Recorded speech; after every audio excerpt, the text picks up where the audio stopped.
Hello everybody, and welcome back once again to Super Metroid Exercise.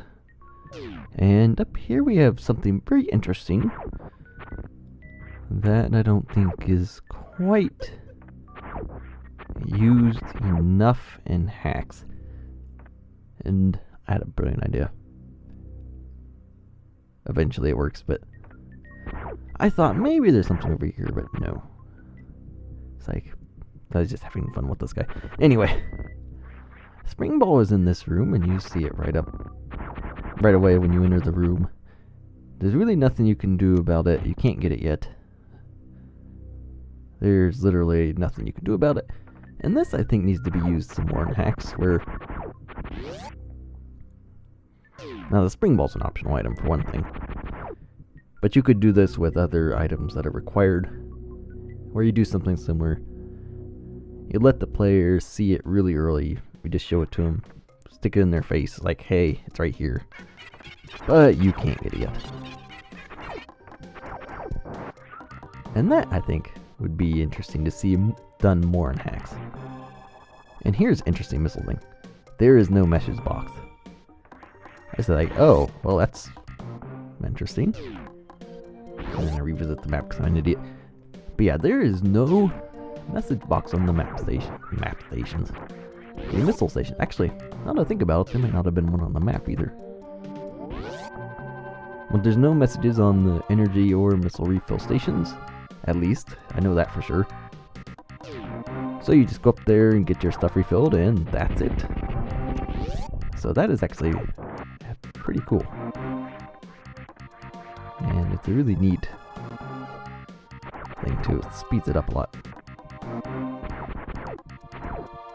It's like collecting items anymore. Well, maybe not anymore, but with the message boxes on the items, it's when you go through those all the time, it just seems to take forever to get through them.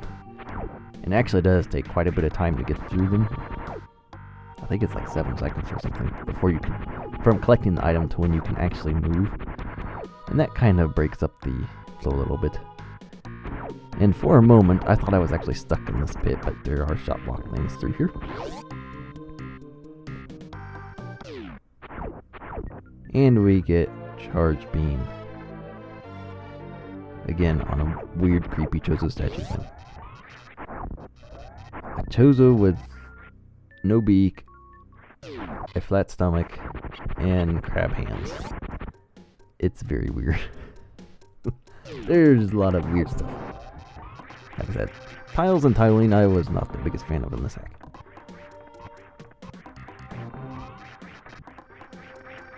And I'll probably be repeating that a lot, unfortunately. So yeah, Pseudo Screw Attack does not work on that, but the Charge Beam does. So now that we have that, we can destroy all the enemies and unlock the door, so we can get out of here and get back. And the next part from here would actually be, you would normally think go get bombs, which actually is what you're supposed to do. But we have to get out of here first. The bombs are back at the landing site area.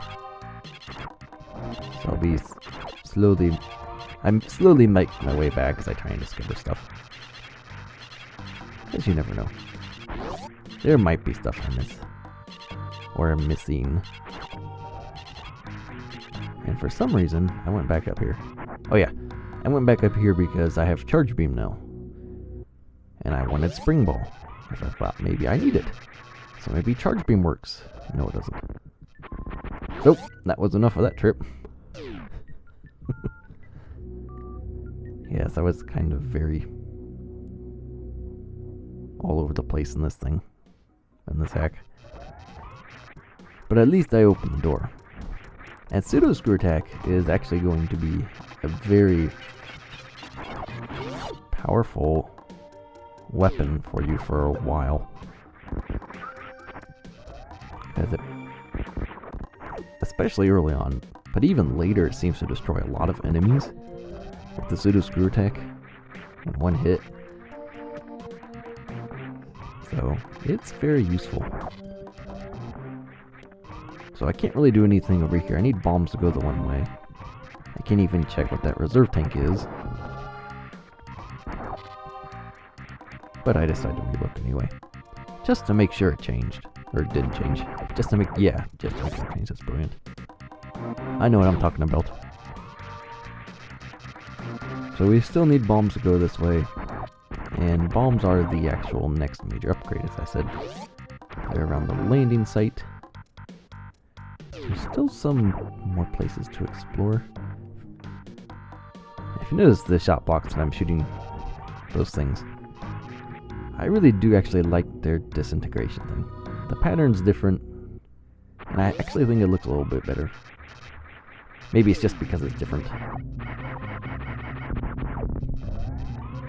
So here's the room states changed in here, and this is sort of what I mean by the pseudo screw attack being very useful on stronger enemies. Is it takes care of all of these things. I don't have to do 4 charge shots to destroy one pirate. I could just pseudo screw attack into it. That's all it takes.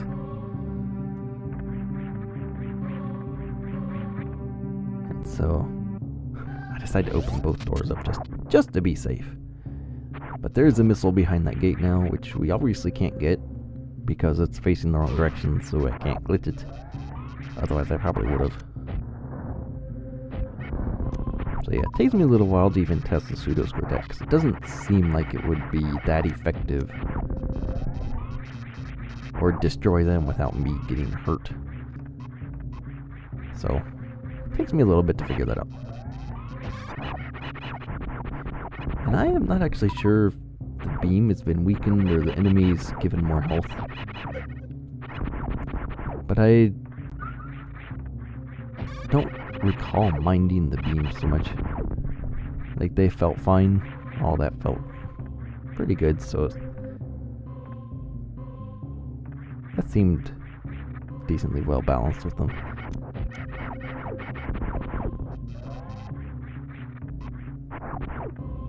And this suspicious looking thing is suspicious, but you need to do it from the other side. And on top of that, I don't have an item I need to get what's in there yet. But I will find out what it is, so yes, very suspicious looking crack is suspicious. But I can't get in there. I need bombs to actually get in there. So I was a bit disappointed, especially after I figure out it's an energy tank. And speaking of energy tanks, if you've played this, or do play it after this, or something like that, there's... Now I know for a fact I did not go back and collect one energy tank. But even if I did that, I would have finished the game with only 7 energy tanks, which is not a lot. That's only half of the total. Unless he made it so there really are only 7 energy tanks. Which I don't think so. I don't get the feeling he did that, but yeah, I did not collect a lot of energy tanks when I played through this. And if you do play through it, I would suggest maybe going back for one I missed later. And for this one, basically find all the energy you can, go explore. It'll be worth it because doing that will make one of the bosses later on much easier. Actually, any boss, I guess. Energy makes any boss easier. And why that fake stations there, I don't know. Okay, so map stations still have messages, but... And it's very weird, lots of elevators everywhere. Lots of elevators everywhere. And the 2 side by side. My initial thought with that side by side, the 2 elevators there, was going to be you came up one, went to left or right, went down the other. You couldn't actually get to them from here. That's not the case, but it's still really weird to see that. Yes. And I shoot my charge beam through the floor. I think it's just because the beam projectile, the charge shot is speed. The projectile speed is set so fast that it just bypasses the floor. By the time its hitbox or whatever comes into play, so it doesn't actually hit the solid tile and disappear. So you can shoot it through one block things. And that may actually be, that would actually kind of sort of be an interesting way to do a boss. We have to shoot through a floor like that. There might be, you might be able to fiddle around. Let's see if there's a good way to do that. Could be interesting.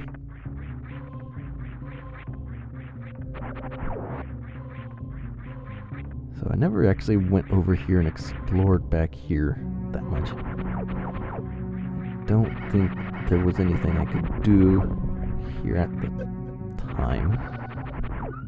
There's some stuff, suspicious looking things, but I can't do anything with it.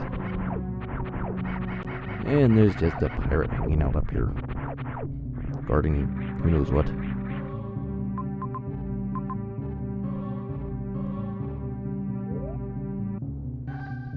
So yeah, the bombs are actually at the bottom right of the landing site. And we never actually got there because we didn't have morph at the time, and I didn't go back and check after I got it. I actually went the right way for once. That doesn't happen too often. But there's a missile door down there. I think it's a missile door anyway. It should be. But it's something we can pass through, unlike the power bomb doors. I have to go back and save everywhere. Like I said, the saves in this hack, I think it's just because it's smaller. But they seem to be, and that's really weird looking thing. I don't quite get why the haze going away does that. But anyway, the saves seem really, really close together in this hack. I mean, in some parts you will go for a little while. It'll be like, I guess, standard distance between saves, but there always seems to be two, like, right next to each other, within a couple rooms of each other, and that seems very odd. And there's a slope error here too, so you can't just roll up. But there is an energy tank, and again, collect all these you can. They always make life easier, and I didn't actually find that many. I only found 7 for sure, and I only collected 6 at the end, so. Okay, so it's a missile gate. But anyway, bombs are back here. And it's actually a kind of nice looking bomb freezer room. I'm not sure why the pirate was slowly floating down through that. I don't know. Water on the bottom, one little spike thing. Little salt platform there. And this pretty much makes it impossible for people to escape out of Bomb Theresa's room. And there's like little claw things up above the ceiling. I was kind of hoping Bomb Theresa would look like that thing, but it doesn't. It's normal Chozo. It breaks out of a statue that is smaller than itself. Somehow.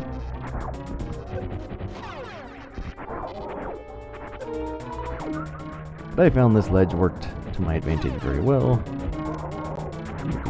He would jump back, and because his orbs go up,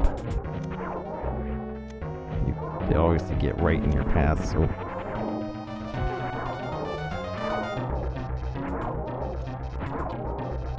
As normal, Bomb Theresa is not much of a fight. Which is not a bad thing. But yeah, there's claws up there. You actually see quite a bit of like little hand and claw things throughout the hack. Or at least one more set of them. Quite a bit, at least one more set, yeah. how that works. But anyway, we have bombs, so we got our stuff early. And instead of having to glitch through the gate, you can just go down here. Now that we can destroy bomb blocks, obviously. And gates are a good use for stuff like that. Like if you have a custom item, destroy a custom block, putting a gate like that.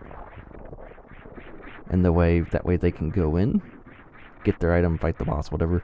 But when they come out, they have to figure out, oh, this custom item breaks open this or something like that. That's a good way of doing it. Gets in the player's head right away. This is what it's used for. Have fun with it. And that is actually going to do it for this video of Super Metroid. I almost forgot the name of it. Super Metroid Exercise. So thanks for watching, and we will see you for part 3, where we continue on in the land of strange tiling. It's very weird stuff.